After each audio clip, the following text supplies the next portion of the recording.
So welcome along to the Samsung Cooking Theatre.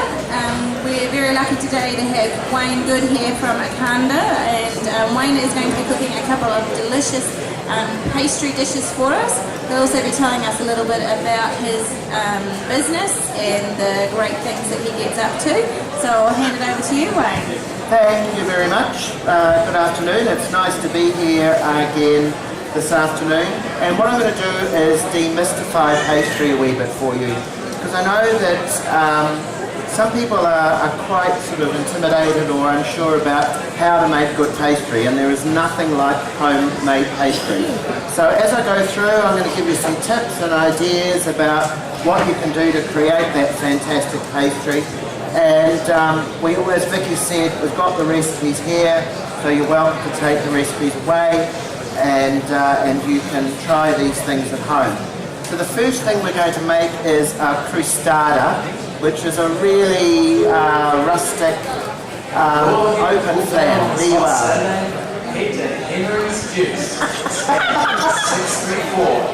Anyway, we'll ignore him. Okay, so this pastry I'm going to make completely in the food processor, but you can do it by hand if you want.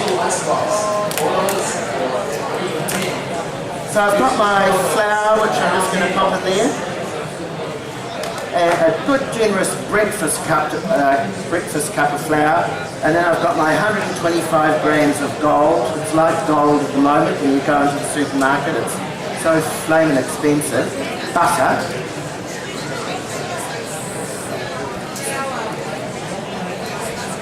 Just a standard flour. Just a standard flour. Yep. Right. So I'm just going to cut this up with the food processor. We want it to resemble fine breadcrumbs.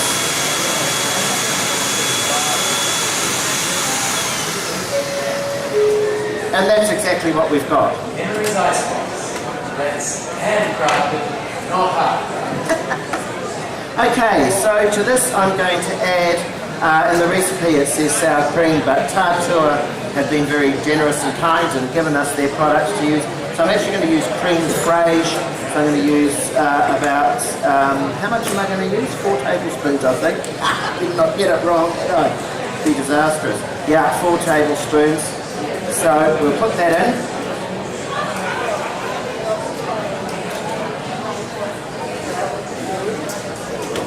One, 2, 3, 4. I'm not too sort of fussy about measuring things too carefully.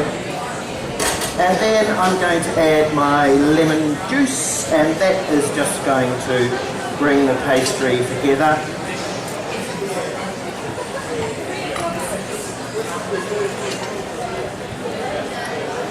Put that in there. Add that, just about that much. We'll see how that goes. We'll put the lid on, and we're just going to pulse it now to bring it together. One of the biggest mistakes that people make when they are making pastry is that they overwork the pastry. And what that does is that develops the gluten in the flour, and that's what will make your pastry tough and what will make it shrink when you're cooking it. So we don't want that. So I'm just going to pulse this, and you'll see it'll start coming together into a dough. If you feel you need to add a little bit more lemon juice, do so, but I think this, you can see it's we've formed our dough. Done, it's easy as that. Now, we're going to rest this for half an hour. That's always really important when you're working with pastry, is when you make the dough, you give it a chance to have a rest and chill out. So we're going to do that. And I'm just putting my pastry into a honey wrap, which you will find here for sale in at the home show. So I'm really trying to cut down my use of plastic big time, and the honey wraps allow you to do that. And they're fantastic, I love them. So I'm just going to pop that into the fridge for half an hour before I use it. But, by the miracles of television, I have one here already rolled out. Now, when I roll out the pastry, I actually, instead of rolling it out on flour, I'm rolling it out on polenta. Now polenta is a ground corn, and what that does is, of course, it stops the pastry from sticking to the bench, but it also just gives a lovely coating of ground corn that when you cook it, it goes lovely and crunchy, and it's really, really delicious. So I've just rolled my pastry out into sort of a rough circle. This is a rustic pie, so we don't need to be too fussy about it. And then I'm cheating today because I'm all about creating something that's good, but with, it's sort of called maximum impact with minimum effort. So I'm using a balsamic onion relish that you can just pick up from the supermarket.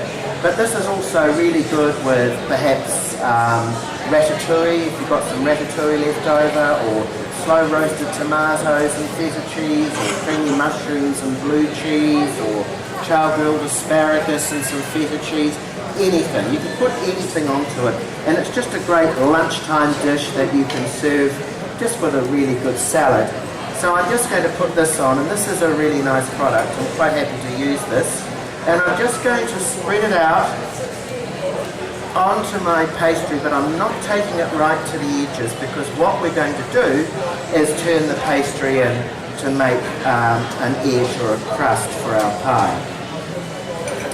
So we just put that on there, and I'm going to use a nice feta cheese and just some fresh thyme out of the garden, and that's all that is going to go onto this. So easy and so delicious. Okay, feta cheese, I'll put the whole packet on there, just get it out of its liquid.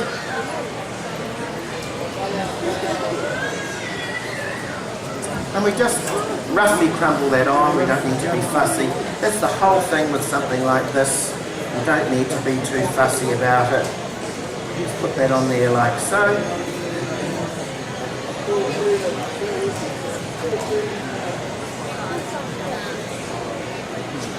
Just wash my fingers.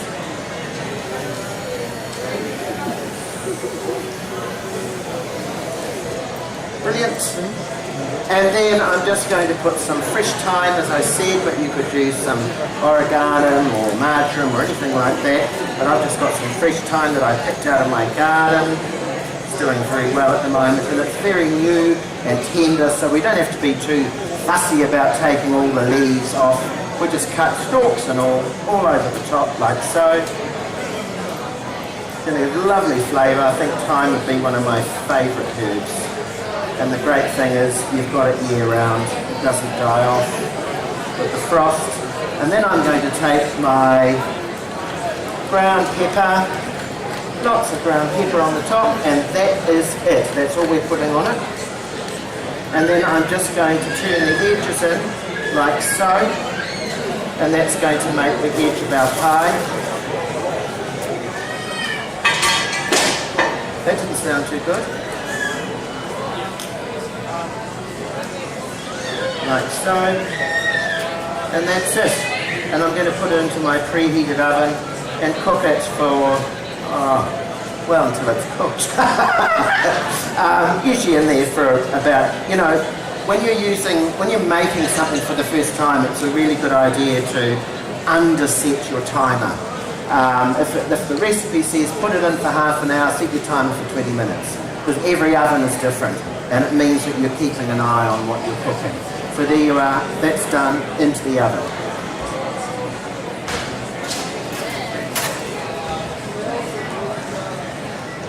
My challenge is setting the timer on this.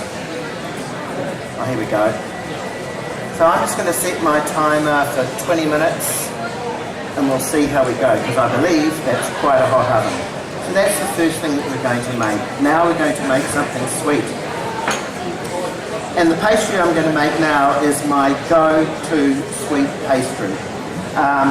You will never beat it. It's a fantastic recipe, but it's not for the faint-hearted in that it contains a hell of a lot of butter. Okay, so I'm just going to use my food processor again here. I'll need my bowl and I'll need my butter.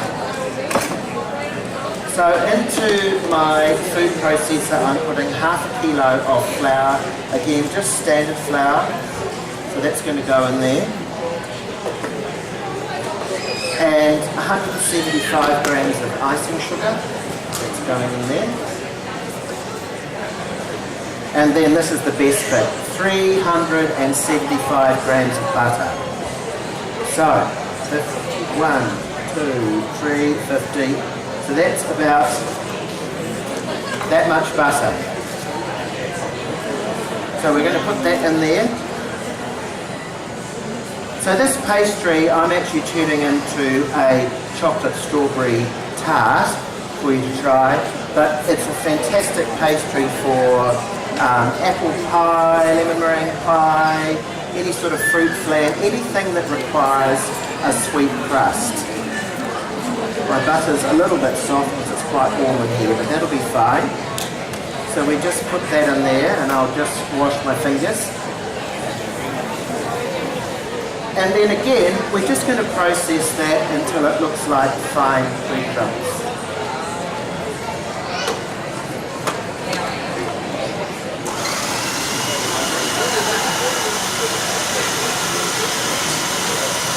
Just like that.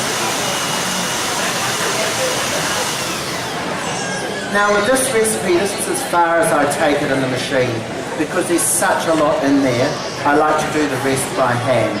So I'm just going to tip my dry ingredients out into my bowl. Like so. And then I'm going to add another really key ingredient for this recipe, and that's orange. And that's what makes it so lovely. So I'm just going to take an orange here, and I've got one of these things. Everyone should have one of these in their kitchen. It's called a microplane. And what that allows you to do is to just take the zest off an orange or a lemon without getting any of the pith, because it's the zest that has the orange oil that has the flavour. The pith will make it bitter, and we don't want that. So you'll find one of these at any good kitchen shop, and it's a great thing to have in the kitchen.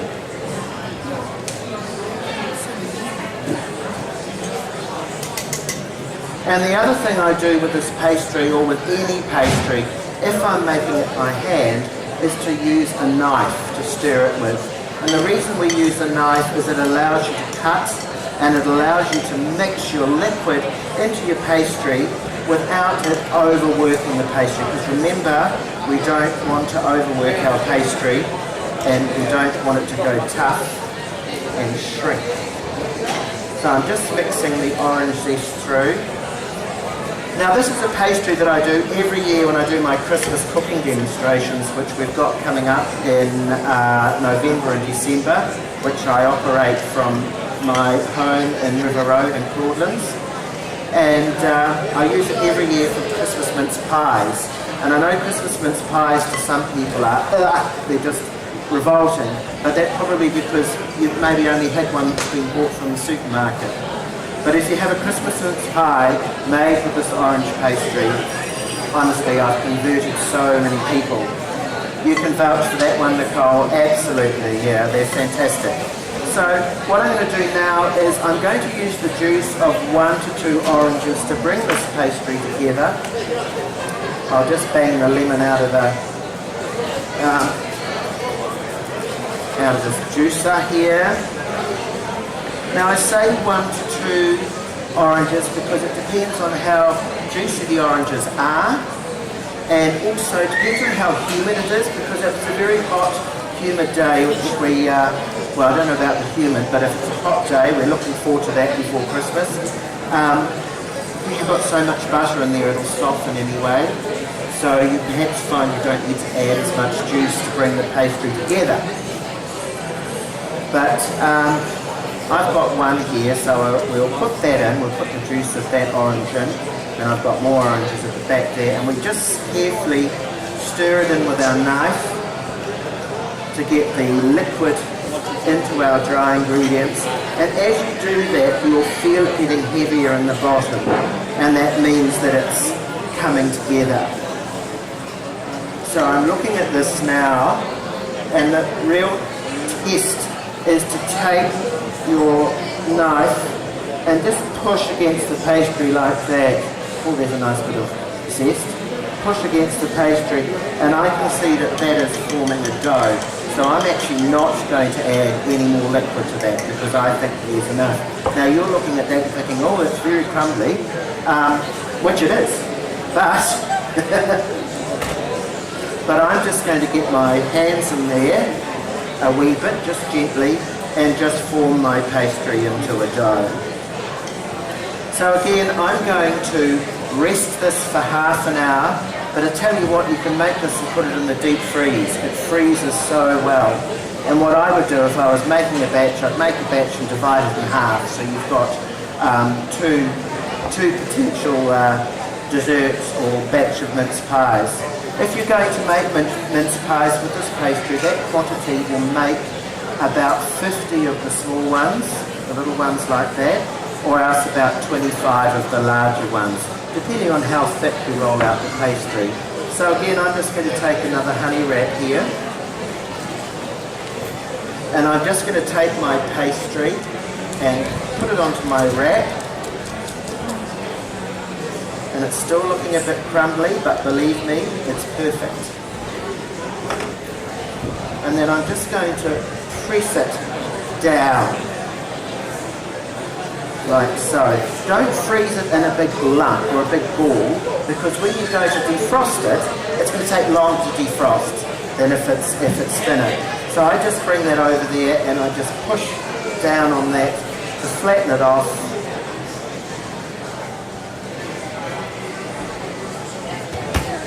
And there it is. That's ready to go into the fridge or the deep freeze. So, to make the chocolate strawberry flan that I'm making for you today, I have to bake the pastry blind. So basically what that means is I'm taking a flan tin, I'm going to grease it, put the pastry in, and then I've got to cook it. But how do we keep it from, collapsing or puffing up or whatever? Well, look, the main thing is to line the tin and then put some baking paper in it, and I use ceramic. They're like balls that you can buy from a kitchen shop, but dried beans or rice or anything like that is fine. But you do find when you get your kitchen paper like that, you pop it in, how do you get it to stay in there? The trick is you screw it up. Screw up your pastry, undo it like so, and then you'll find it'll sit in there a lot better. So that's the trick. And then I just put my beans in there, and I baked the pastry case that I've made for you today for about half an hour, but it's in the recipes that are up here. So I quite like to use a tin this shape, which is what I'm using today. So I'll just get that out of the fridge.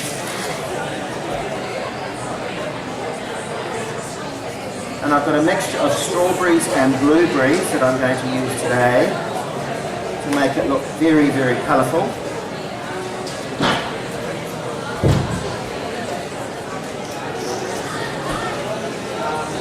Okay, so I have baked my flan blind and I've made this delicious chocolate filling.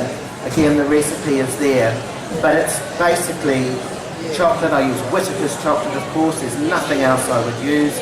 And I melt about 250 grams of chocolate with 125 grams of butter. And then again, in the recipe it says sour cream, but Tartu very kindly have given us some of their products to use. So instead of sour cream, I've used mascarpone, which is yum, so good. Okay, so the other thing I need to do is to melt the strawberry jam, because I want to glaze this to make it look really colourful and really pretty. So, into my pot. Somewhere I've got another knife. Here it is here. And we need to turn on the induction, and Vicky is the expert in operating this fabulous beast here.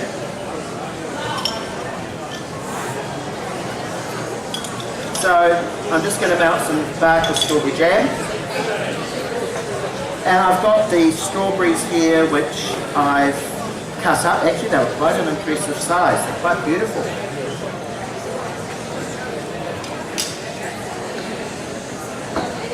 So I'm just going to put those on top of my flan.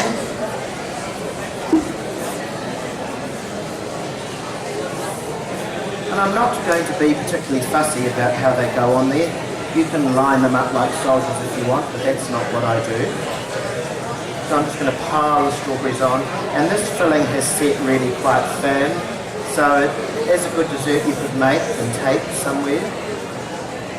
Absolutely beautiful for Christmas.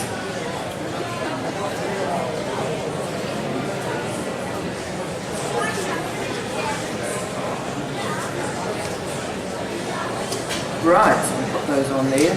And Vicky also mentioned before that I do take tours. I take small group tours to France. We go every year. Only takes 7 people, and it's an opportunity for you to travel around France in a small group off the beaten tourist track. And I cook for you, not every night, but most nights. We shop and sightsee and do wonderful things. So I've got some information there. Next year's tour is full. But I'm taking expressions of interest for 2020.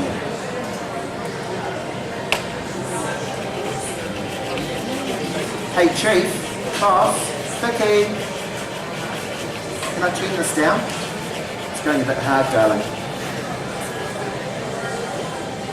I should be watching this. I should be learning. Okay. Thank you. Right. There's my strawberries. Oh, this is looking really pretty. This is baking up nicely. So, and blueberries. Just a few for colour in between the strawberries.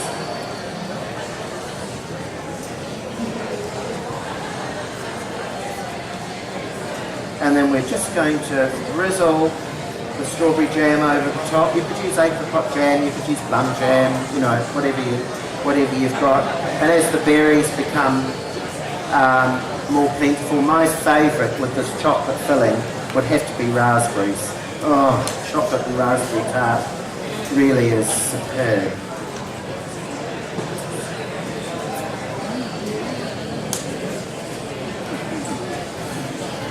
So if you'd like to join us on one of the Christmas cooking classes, there's only a very few places left. There are 15 classes coming up from the 17th of November. So you can email me or like us on Facebook, or else give me a call. My phone number's on this sheet here, and I can tell you what we have available and when. I think that'll do. And I think this is melted.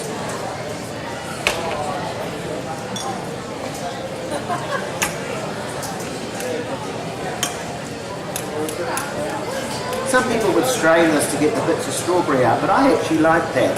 I like having bits of strawberry in my glaze.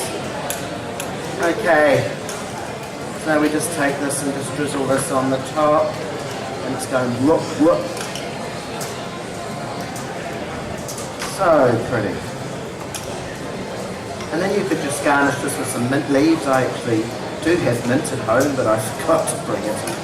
Have you got some? Oh, lovely. Thank you.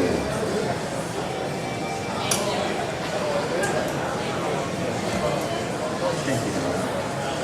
How pretty is this? This is just the sort of food I like, can't you tell? I love pastry. Okay, so there is our beautiful, beautiful flan, looking so pretty. So we'll put that there, and we'll just, we've got it, oh, now we've got to get it out of the tin.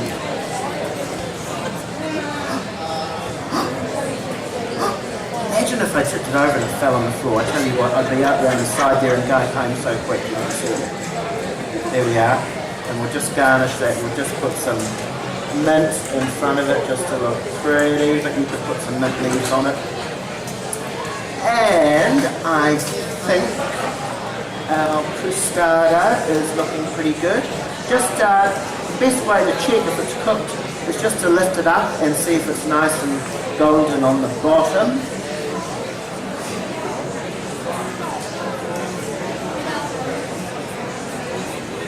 No, we need to give it a little bit longer. Right.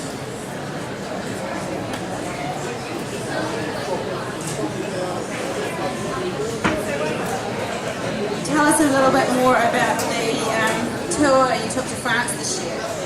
Well, as I said before, I only take 7 people, and I have a navigator who comes with me. I drive.